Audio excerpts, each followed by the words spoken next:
was professor of pediatrics and neurology at the Ohio State University, member of the National Academy of Medicine, and his name is well known to everyone who works in neuromuscular disease. I remember reading your papers when I was a medical student in Italy in the 90s.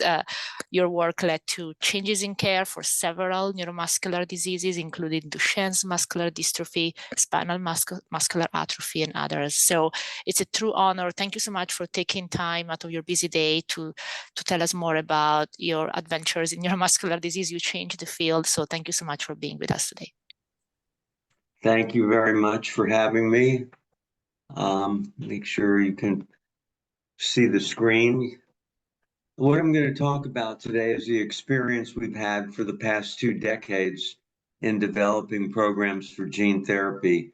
And with good fortune, we've had... can you hear me? Yes. Yeah. And with good fortune, we've had success. And I want to talk about a stepwise approach that we use to achieve this. These are my disclosures. I've worked with the companies that I have partnered with in developing gene therapy for SMA and Duchenne, but I have not received any funding. Any personal money other than grants for these clinical trials. So just to give you an overview, when I first got into the gene therapy world, gene therapy was considered to be an oversold technology, too many trials with limited scientific background, too much cost. And so it was not a happy field at the time. And part of it was because of a major setback in gene therapy in 1999 using adenovirus. That's an important distinction from what we do now. In September 1999, an 18-year-old with ornithine transcarbamylase deficiency died 4 days after gene therapy. And this was from an overwhelming inflammatory response. That caused a major shift in the field. The shift was adenovirus was considered probably not to be the best approach as a carrier for transgenes, and the field shifted to adeno-associated virus. It was a major shift because while adenovirus could hold almost all gene constructs, adeno-associated virus is relatively small. Its packaging capacity was limited, had many serotypes, 13 different serotypes. And what I'm going to concentrate on today are 2 that we use, AAV9 and AAVrh74.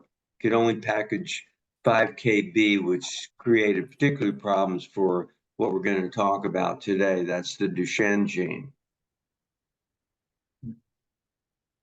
In the first, I've been at this now for 20 years, really, developing the gene therapy for these 2 diseases. And in the first 10 years, we took a modest approach because of packaging capacity and because of what I told you about the general feeling about gene therapy.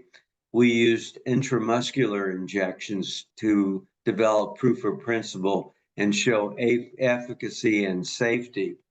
And by intramuscular injection, we learned a great deal that did have later implications. We saw pre-existing immunity, and I'll explain this further. We saw immune responses to the transgene, which was a major surprise. And we saw misfolded revertant fibers, which are unique to Duchenne dystrophy. And in developing these misfolded areas, develop an immune response. The first clinical trial we did after adenovirus was considered to be an unlikely partner we used adeno-associated virus, and because of its small capacity, we looked at a transgene from limb-girdle muscular dystrophy. This was a sarcoglycan gene, the alpha variant of the sarcoglycan gene. And we did gene transfer with an MCK promoter. And we did 2 of these trials. The first one was limited because of the events with in 1999 with the death of the participant from ornithine transcarbamylase deficiency. The transgene here for alpha sarcoglycan is relatively small, less than 2 kb, so it fit nicely into AAV. We transferred it with AAV1 because AAV1 works well by direct intramuscular injection. And we incorporated the muscle-specific promoter and an intron, which promotes long-term gene expression. And this is exactly how we did it. We injected the muscle locally using ultrasound guidance. This was a foot muscle, the extensor digitorum brevis.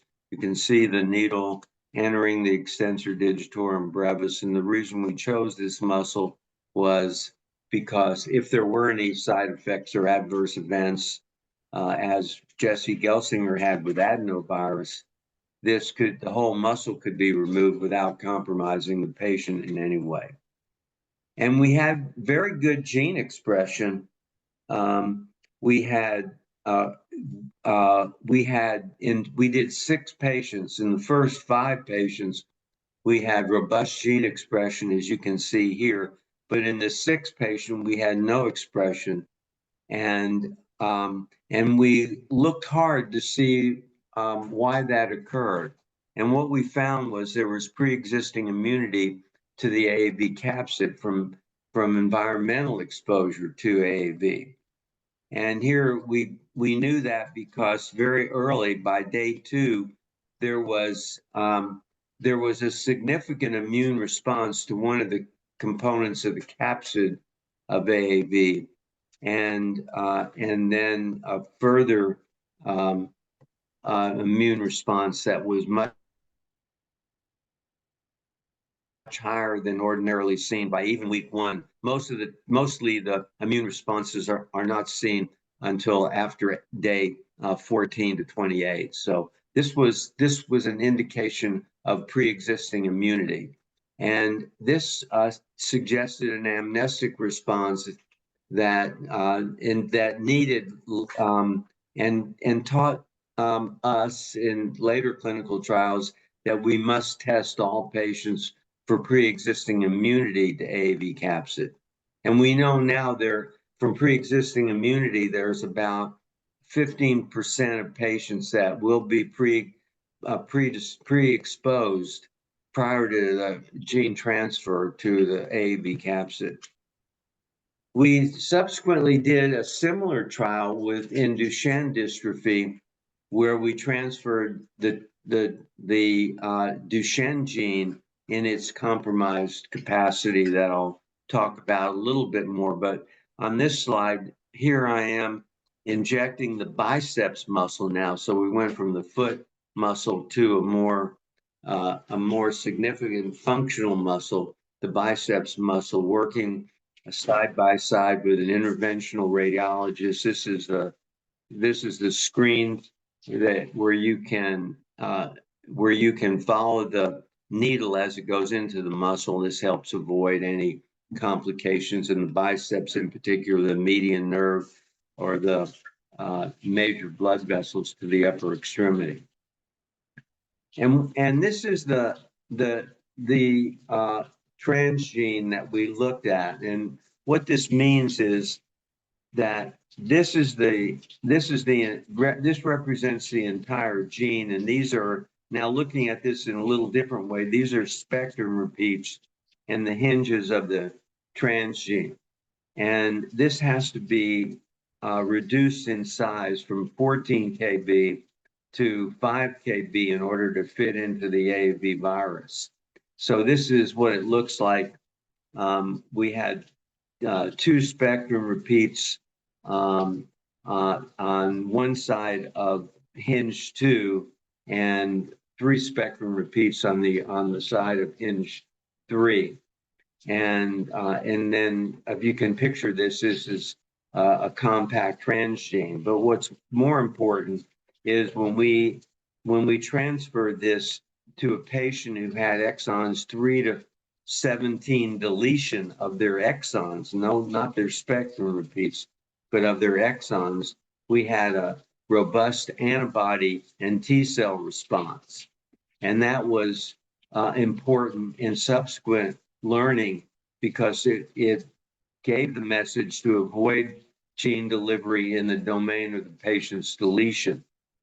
And that turns out to be very important. That was back in 2012 when we reported that. And it was considered to be a unique response, probably not relevant in clinical trials, but it turns out to be. Even this year, there were 4 patients who had serious responses to transgenes that were similar. These are transgenes in 4 of the major industry partners that are looking at gene therapy. This is Sarepta, who I've been working with, this is a 1 to 17 exon and 59 to 71 exon microdystrophin gene. Here's the Genethon variant, the Pfizer variant, and the solid variant. They're all a little different, but they have similar features.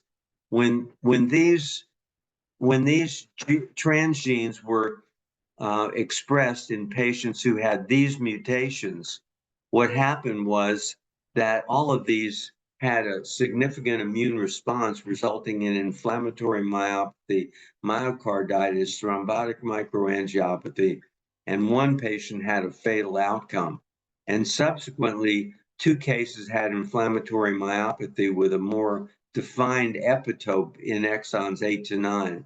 So if you see in our new approval from the FDA that I'll talk about in a minute, we have the package labeling says that patients with exons 8 and 9 deletion cannot be treated with that transgene, and that patients with 1 to 17 or 59 to 71 deletions should be considered as cautiously for an unexpected immune response.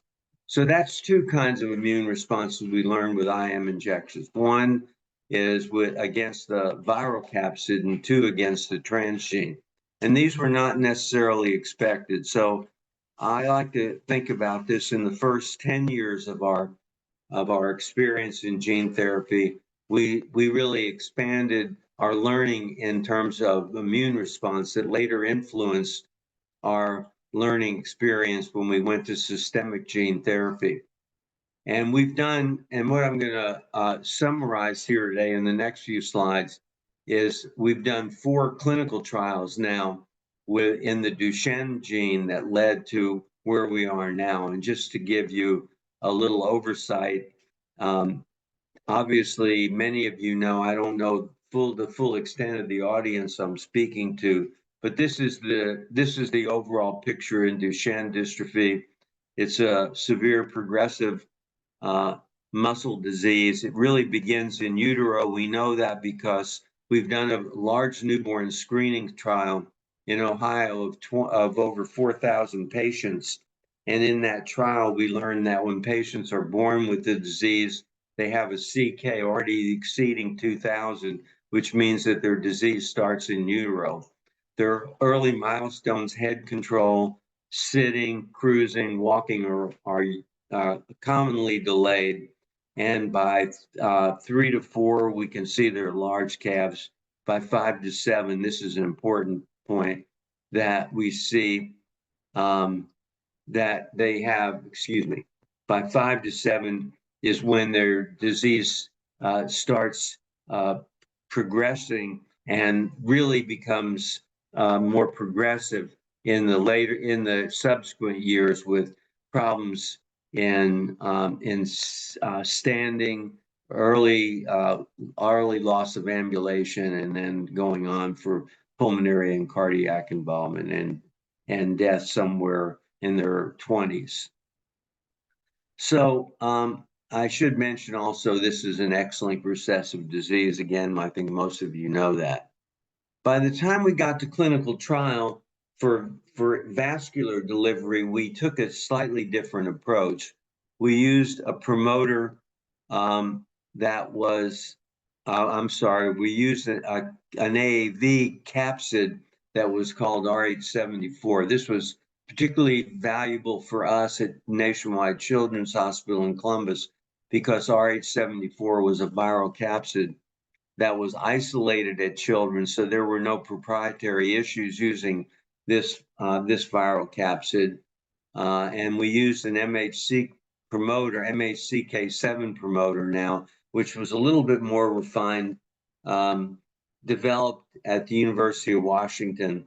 And this promoter was particularly valuable because it could promote the transgene in both skeletal muscle and the heart. We used a high dose of virus that we had that we learned from the SMA trial. This was the highest dose of virus that was given in human trials, 2 × 10⁻14 vector genomes per kilo. This was the transgene that we used, which was a little different from the very first one we used in IM trials. It had 3 spectrum repeats prior to hinge 2 and 1 spectrum repeat that was post hinge 2. And the hinges are for flexibility of the transgene. And the other thing that was unique in our trials was we developed a method for increasing vascular delivery as we infuse the virus. And that's shown here, I hope. Well, here it's shown better, where we exercise the muscle. We exercise the muscles at the quadriceps, the ankles, and at the arm muscles, biceps, shoulder abductors, and all muscle groups. I think this was a valuable addition to our clinical trials. And the first 4 patients we did it, we had very robust gene expression. As you can see here, we had as many as 80% of muscle fibers that were stained with microdystrophin, and this led to really, I think, our robust gene expression and functional improvement. So we also had, in these first 4 patients, we also had a significant drop in CK.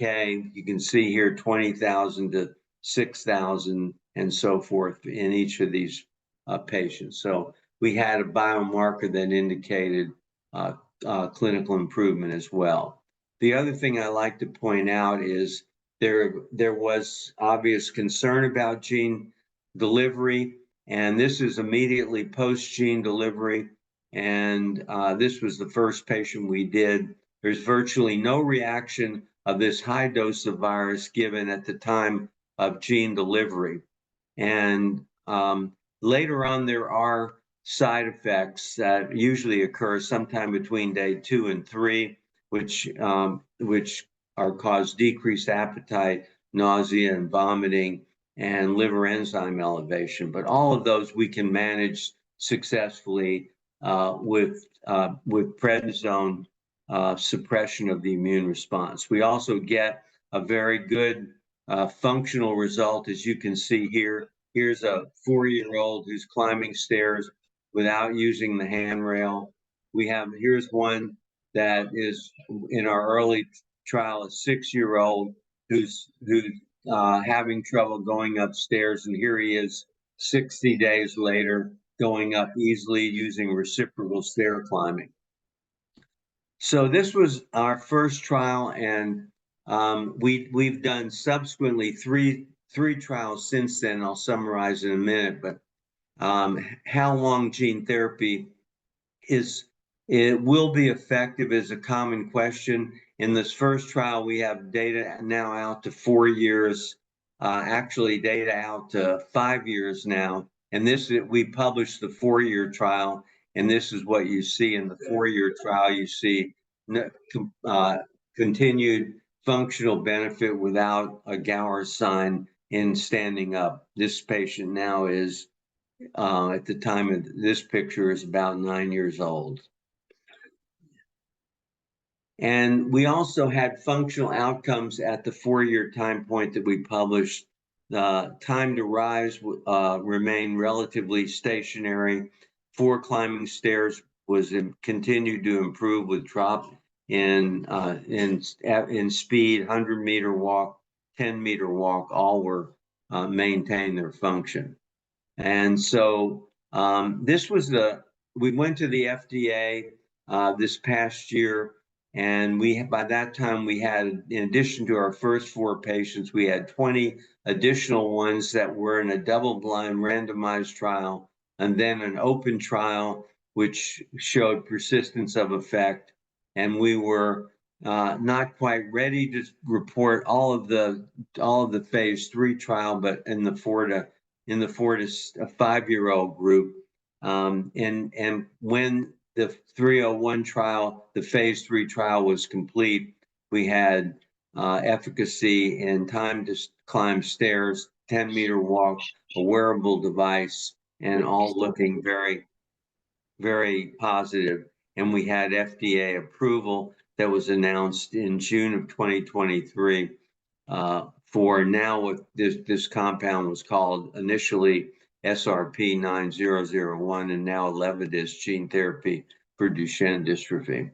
And we have the 301 trial has now been complete. That is up to 120 patients, which is probably the largest gene therapy trial certainly done in the neuromuscular world. And that will be, that's planned to extend approval from the 4 to 5-year-old group to the full neuromuscular, through full Duchenne age group. So I'll just comment, if you give me a couple more minutes, just on the success we've had with our spinal muscular atrophy. This was actually the first gene therapy that was approved. That was back in 2019. And for those of you who know SMA, and certainly there are analogies to motor neuron disease that you're focusing on for this conference. The SMA gene is very complicated and took many years to unfold. It's a paralog with a duplication of the gene and creating an SMN1 and SMN2 gene. SMN2 has a mutation which allows for only partial expression, this little gray dot compared to these gray dots here that are express the whole functional survival motor neuron protein, as it's called. And the more copies you have of SMN2, the milder the phenotype. And I won't expand on that except to say that. For the gene therapy, we chose patients with a homogeneous gene mutation. All of them had to have two copies of SMN2, none of SMN1, and we replaced the AAV with the survival motor neuron gene that led to full gene expression. We used 15 patients, and this was back a few years ago, and the FDA was a little more lenient. 15 patients led to approval of the SMA gene therapy. We've probably treated almost 200 patients now in Duchenne dystrophy. So you can see the difference, a lot of experience developing in this field. This SMA gene therapy really opened up the field. And so in this trial, we had the patients all had 2 copies of SMN2, as I mentioned. It was a dose ascending trial. 2e to the 14th turned out to be the effective gene therapy dosing, the one that most of us are using now for clinical trials, So it was very important in terms of experience. This is where we started using prednisone for immunosuppression, and I'll show you that on the next slide. The first patient we did had very high liver enzymes and a dramatic T cell response. This is in the 12 to 1500 range, which was a little frightening for the first patient. But I went back to the FDA and discussed this with the FDA, and we agreed that we would use prednisone to suppress the immune response. And we had a very significant immune suppression of liver enzymes and T cell response. And this now has become customary to use in gene therapy trials. We give this 1 day, we give prednisone or prednisolone, depending on the age of the child. We can give that 1 day before gene delivery, and sets up an environment where we get where we mute the immune response. And in this trial, we had very dramatic results. It was an easier target than shooting for functional results, as we do in Duchenne, and obviously how you would have to in other clinical trials, like in the limb-girdle trial we're doing now. But here, all patients, 92% of patients died by 2 years of age. So our target, our primary outcome for this trial was survival after 2 years, at 2 years of age. And all patients in this trial, whether it was in the low dose or the high dose, improved and survived for 2 years. And we've had subsequent long-term survival that exceeds 5.6 years, and actually later now. If we look at function, there was a significant functional improvement by early dosing that predicted outcome. If we had patients, we used CHOP in 10 for measuring functional response in these SMA children. And if they had a high CHOP in 10 score and early dosing, we had virtual complete recovery of these patients without significant clinical effects. And the later patients were treated, and the lower their SMN score, their CHOP in 10 score, then patients didn't do quite as well, but all survived and all had significant improvement.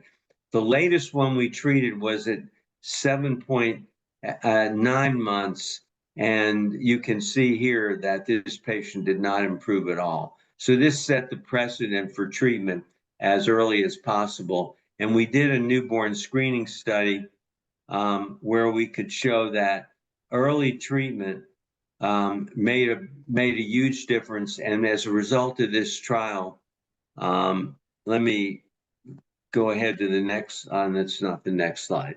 The earlier the treatment, the better the outcome. I'll leave it there for a minute. Adverse effects in this trial using AAV9 in this young cohort was dramatically beneficial without significant side effects, except the ones that I mentioned in the Duchenne trial: elevated liver enzymes and very few other complications, some nausea and vomiting. But most of the side effects were not treatment related, but were related to their underlying disease. So AAV9 in this young cohort is very good. It's turned out to be not as beneficial or have more complications in older age groups. And that's why I emphasize that in the older age group at Children's, we're using RH74, which is turned out to be a better tolerated virus in older patients.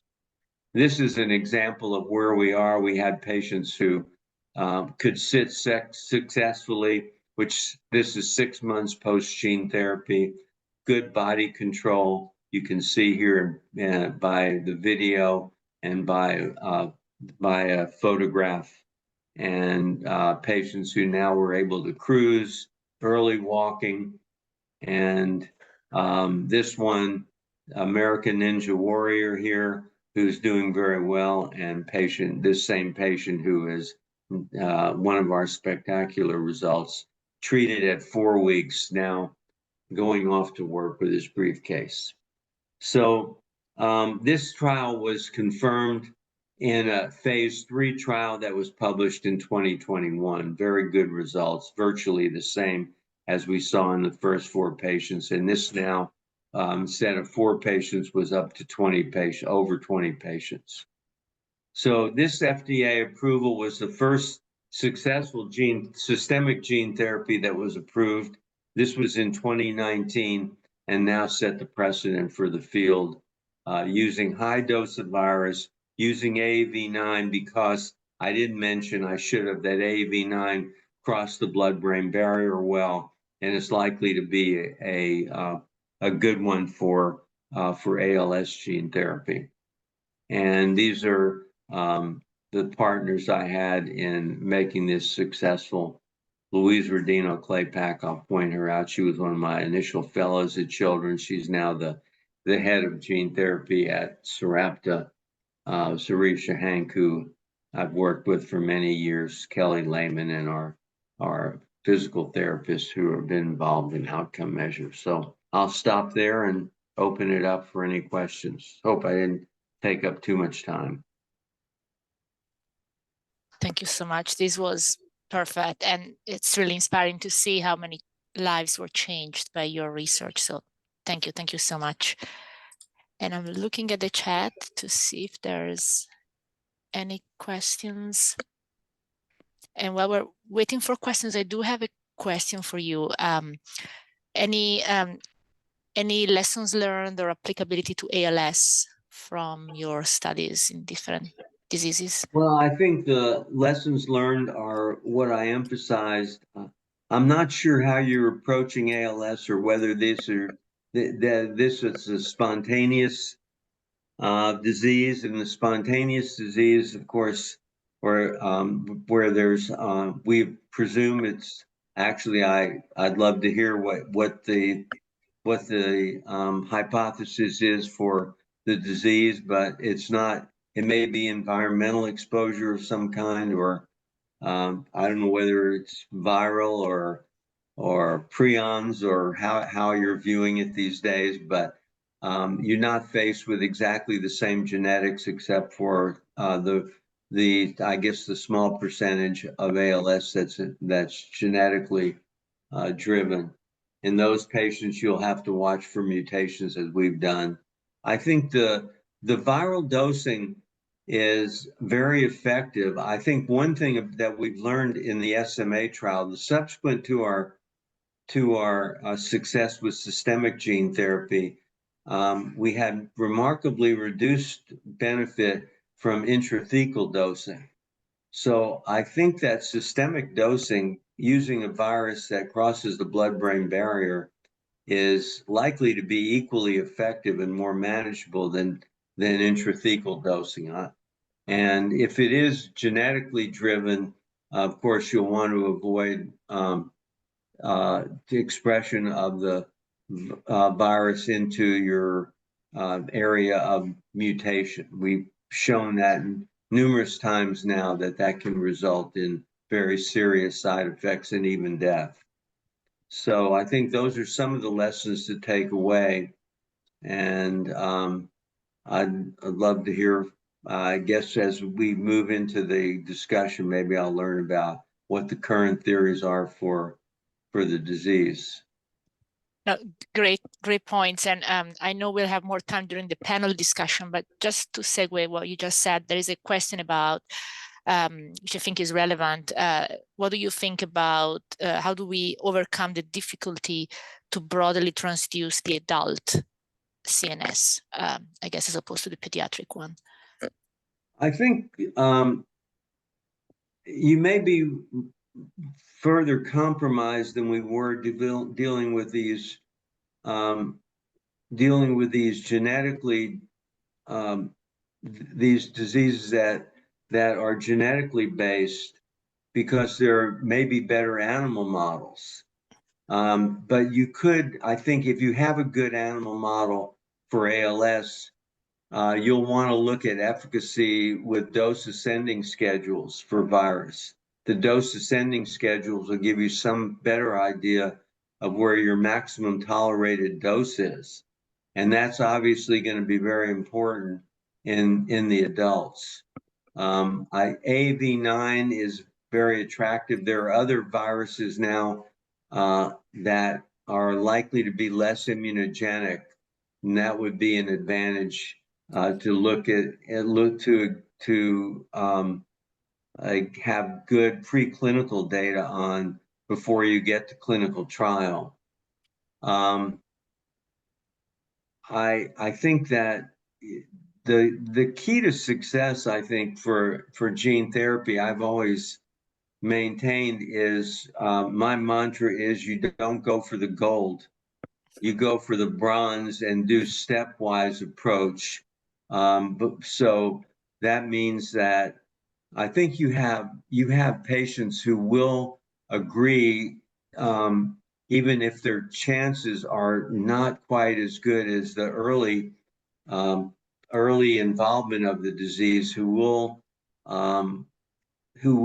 volunteer for clinical trials that will make it possible to explore dosing, to explore viral capsid, to see what possibilities they are in doing more limited studies. And with success, with success in those patients, let's say that the best you could hope for in a patient who's significantly involved is that you stop progression, which would be quite an accomplishment, actually. And I'm sure patients would agree to that, and then move on from that to patients who have early involvement, where maybe the risks are higher, but yet the rewards are maybe greater that you'd hope they would be. So I think it's a matter of going from bronze to silver to gold. And that's the way that's why I said for the first 10 years, the FDA is more receptive to that approach too, I can tell you. That was one of the reasons our first gene therapy trials out beyond Jesse Gelsinger, the OTC patient, was to use an IM injection and with very limited chance for success other than locally.